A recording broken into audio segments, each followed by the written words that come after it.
Etika profesi dalam perencanaan wilayah dan kota sangat penting karena itu akan memastikan rencana bertindak secara adil, bertanggung jawab dan juga transparan. Mengapa begitu? Karena dengan adanya etika itu akan menjaga integritas profesional dengan mengutamakan kepentingan publik, keberlanjutan dan juga keadilan dari semuanya. Dengan mematuhi etika profesi, perencana dapat menghindari konflik kepentingan, korupsi, serta keputusan yang merugikan masyarakat, sehingga menghasilkan perencanaan yang adil dan berjalan dengan baik.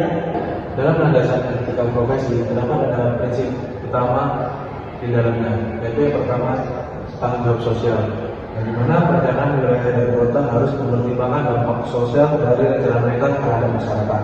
Yang kedua yaitu profesionalisme. Perencana harus memiliki kompetensi dan integritas profesional serta mematuhi standar yang telah ada, yaitu seperti teknis dan etika yang tinggi. Yang ketiga yaitu keadilan. Perencanaan harus memastikan bahwa rencana mereka dapat adil terhadap semua golongan. Yang keempat yaitu transparansi. Perencana harus menjaga transparansi dalam proses perencanaan, di mana menginformasikan masyarakat tentang rencana dan dampaknya terhadap mereka.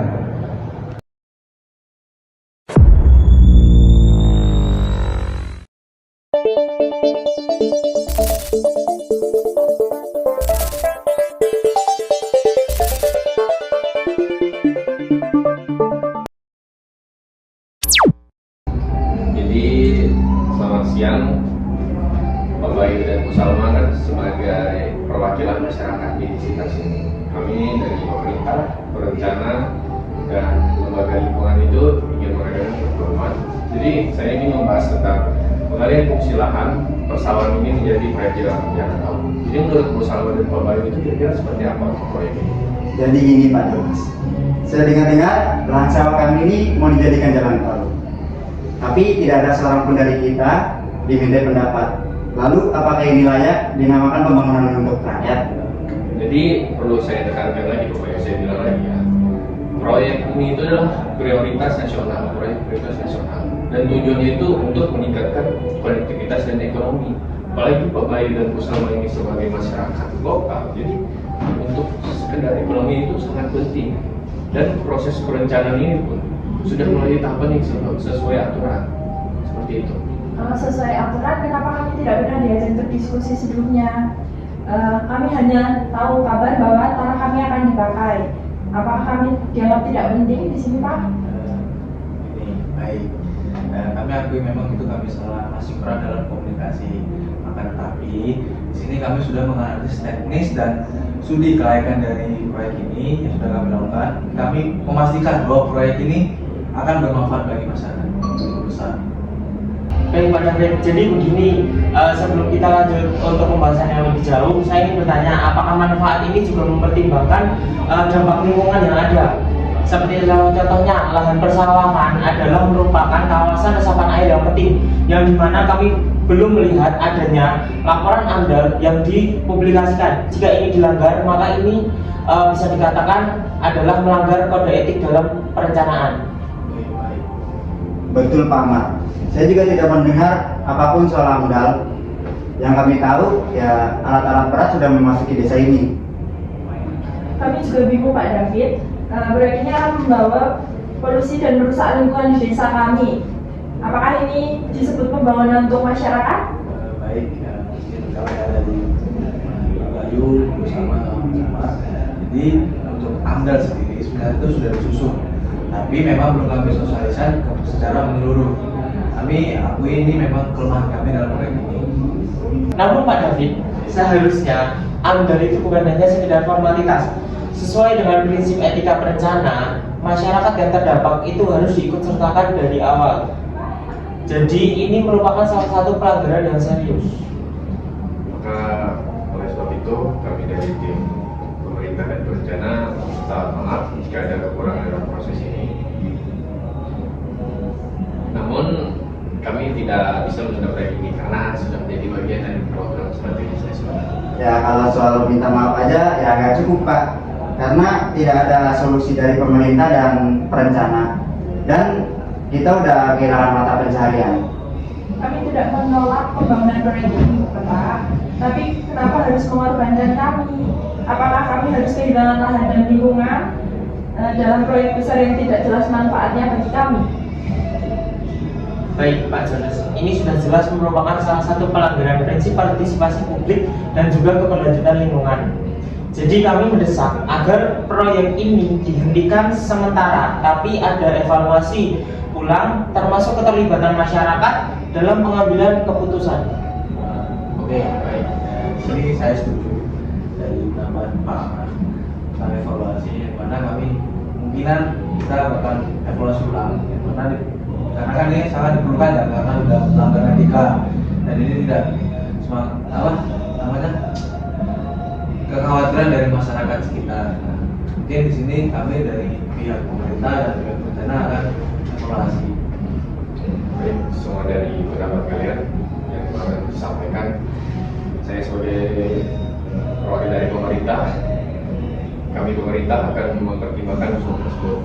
Namun keputusan akhir tetap ada di pemerintah pusat. Kami akan menyampaikan hasil diskusi kita sekarang ini sebagai bahan pertimbangan untuk depan. Ya kalau bisa jangan hanya pertimbangan Pak, kami juga butuh tindakan nyata. Jika pemerintah tidak bisa berpihak pada kami, ya secara terpaksa mau tidak mau, kami akan membawa kasus ini ke jalur hukum. Dan di sini kami dari lembaga lingkungan juga akan terus mengawal terkait kasus ini. Karena pelanggaran etika berencana harus menjadi pelajaran agar pembangunan kedepannya itu menghormati masyarakat dan juga lingkungan. Kami akan terus memantau dan melawan jika hak kami diabaikan. Semoga menjadi awal perubahan menuju pembangunan yang lebih adil ya Bapak. Baik, Bapak Ibu sama, saya memahami kemarahan dan kekhawatiran Bapak serta Ibu sekalian. Untuk itu, kami akan segera mengatur pertemuan dengan pemerintah pusat dan memastikan bahwa evaluasi proyek ini dilakukan secara transparan. Kami juga akan membentuk tim independen yang melibatkan perwakilan masyarakat untuk memastikan tidak ada lagi keputusan yang diambil tanpa melibatkan Bapak dan Ibu. Menurutku ya itu langkah yang baik Pak Jonas. Tapi kami sudah sering mendengar janji-janji seperti ini. Kami cuma menginginkan waktu yang jelas dalam evaluasi ini, bukan hanya sekedar omong kosong. Baik Pak Mario dan Salma dan Pak Ahmad, kami sepenuhnya akan menyadari bahwa masyarakat harus menjadi prioritas utama kami dalam pembangunan proyek tersebut. Sebagaimana kami berencana di sini bertanggung jawab untuk mengoreksi langkah-langkah yang salah dan serta berkomitmen untuk membawa suara Bapak dan Ibu ke dalam revisi perencanaan ini. Baik, jika pemerintah serius untuk melaksanakan evaluasi pada kegiatan pembangunan ini, kami meminta agar kedepannya pembangunan itu menjadi lebih baik. Dari saya terutama meminta 3 poin. Yang pertama yaitu adalah hasil AMDAL yang dipublikasikan secara transparan dan dapat diakses oleh masyarakat.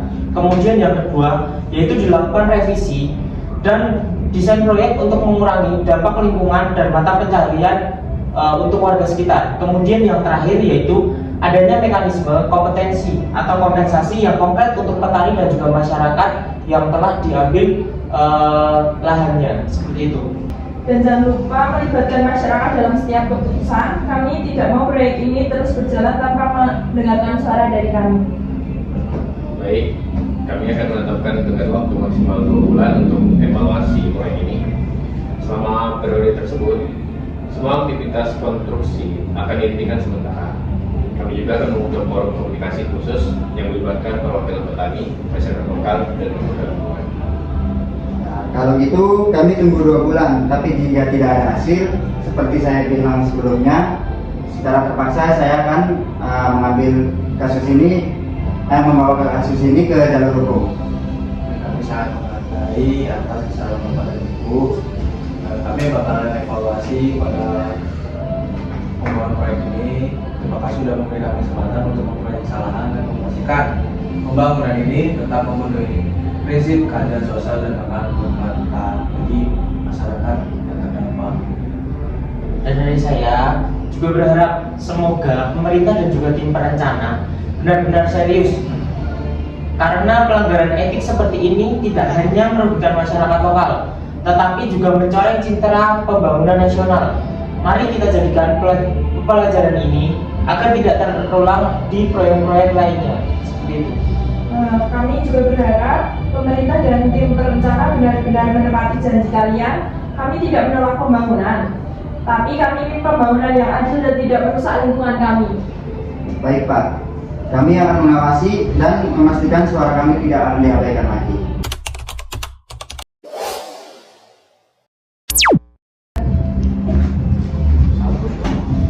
Permisi Pak.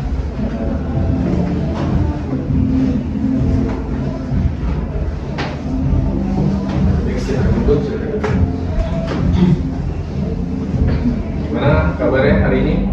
Baik semua. Jadi terima kasih atas kehadiran Bapak dan Ibu sekalian dan Bapak juga ya.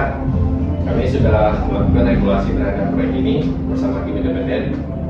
Kami juga membawa hasil AMDAL yang kini bisa diakses secara publik. Mohon perwakilan masing-masing memberikan pendapat setelah kami memperkatakannya. Oke, berarti silakan. Baik, dari hasil evaluasi kemarin kami menemukan bahwa ada pengalihan fungsi lahan ini memang memiliki dampak lingkungan signifikan. Nah, terutamanya itu terhadap resapan air dan ketahanan pangan lokal. Oleh karena itu, kami mengajukan beberapa revisi kepada Ibu Bapak dan lembaga lingkungan sekitar, di mana kami mengajukan adanya perubahan jalur tol untuk menghindari sawah yang produktif dan menambah jalur penghijauan di sekitar proyek. Mungkin itu dari hasil revisi dan evaluasi. Baik Pak David, setelah melihat dari hasil evaluasi, ditemukan memang bahwa pengalihan fungsi lahan ini memang memiliki dampak yang sangat signifikan terhadap lingkungan, terutama terhadap resapan air dan juga ketahanan pangan lokal. Nah, karena itu kami mengajukan beberapa revisi rencana seperti perubahan jalur tol untuk menghindari sawah produktif dan juga menambah jalur penghijauan di sekitar proyek. Seperti itu Pak David. Jadi sebenarnya untuk itu tuh kami sudah mendapatkan skema kompensasi. Ada 3 skema, yaitu yang pertama itu sebentar ya. Pertama, untuk skema itu ganti rugi lahan dengan harga yang sesuai pasar, ditambah intensif tambahan untuk mendukung transisi petani. Untuk yang kedua itu penyediaan pelatihan kerja atau program agribisnis bagi petani terdampak. Dan opsi yang terakhir adalah rehabilitasi lingkungan di sekitar lokasi proyek. Jadi begitu. Ya, kalau begitu, bagaimana dengan kami yang sudah kehilangan panen karena konstruksi awal? Karena ganti rugi lahan aja tidak cukup. Kami juga kehilangan mata pencarian selama ini. Jadi gini Pak Bayu, untuk kerugian panen dan kerugian selama masa konstruksi berjalan, kami di sini sedang memproses kompensasi tambahan kepada masyarakat, Ibu dan Bapak sekalian. Semua ini akan dikonsultasikan langsung dengan Bapak dan Ibu agar tidak ada yang merasa dirugikan. Lalu bagaimana dengan dampak polusi dan kebisingan selama proyek berjalan? Apakah ada rencana mitigasi yang jelas untuk kami yang tinggal di dekat lokasi proyek tersebut, Bapak? Nah, di sini kami sudah menyusun untuk masalah tersebut. Kami sudah menambahkan penghalang suara dan vegetasi untuk mengurangi dampak kebisingan tersebut. Selain itu juga kami di sini akan menerapkan jam operasional yang tidak mengganggu masyarakat sekitar, terutama pada malam hari ya, Bapak Ibu.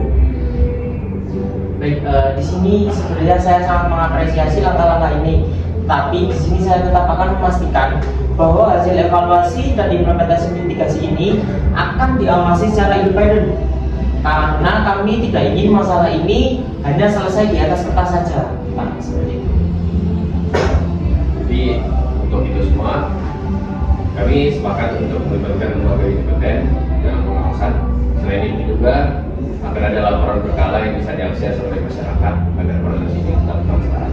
Baik, kalau begitu kami akan menunggu realisasi ini. Dari semua janji-janji yang telah Bapak berikan, jika tidak ada kemajuan dalam waktu yang sudah dijanjikan, maka kami tidak tinggal diam. Betul, jangan hanya ada pembicaraan tanpa tindakan nyata, Bapak. Kami akan terus mengawasi kinerja kalian. Dan selain itu, kami dari pihak lembaga juga akan terus memastikan bahwa prinsip-prinsip keberlanjutan tidak akan diabaikan. Kita harus memastikan pembangunan ini tidak merasa lebih banyak dari yang salah dan juga yang sudah terjadi sebelumnya. Baik, untuk itu semua, terima kasih atas komitmen Bapak dan Ibu untuk terus membangun proyek ini. Kami berjanji akan menindaklanjuti semua masukan dengan tindakan konkret. Jadi untuk pertemuan kita pada hari ini, saya cukup mungkin sampai di sini saja, sebelumnya sudah kita paparkan semuanya. Jadi terima kasih untuk hadir dan pertemuan sekali lagi. Kami mohon maaf jika dalam proyek ini mungkin ada beberapa proyek yang mengganggu kehidupan sehari-hari kalian. Jadi mohon dimaafkan. Ya, cukup sekian. Terima kasih Bapak Ibu. Bapak Mali, Bapak Halo. Terima kasih. Siapa Bapak Ibu ini? Sempurna deh. Iya, Ci.